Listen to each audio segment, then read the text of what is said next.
1957లో కాల్విక్ అనే శాస్త్రవేత్త ఆఫ్రికాకి చెందిన జివెనల్ బ్లూమ్ స్లంగ్ అనే పాము కాటువేసింది. హాస్పిటల్‌కి వెళ్లకుండా మానేసి ఒక ఎక్స్‌పెరిమెంట్ చేద్దామని ఫిక్స్ అయ్యారు. మనిషి యొక్క శరీరంలో ఏ మార్పులు జరుగుతాయని ఈ ఎక్స్‌పెరిమెంట్ మొదలుపెట్టారు. కాటేసిన వెంటనే ఇంటికి ట్రైన్‌లో వెళ్ళిపోయారు.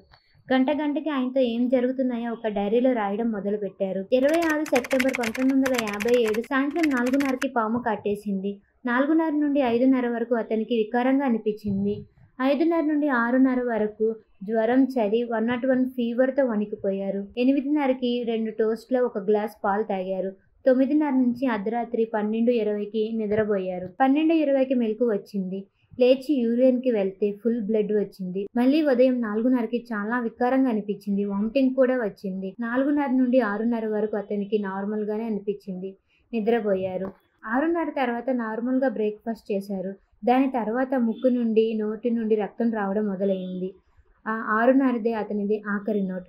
27 సెప్టెంబర్ 1957 మధ్యాహ్నం ఆయన కన్నుమూశారు.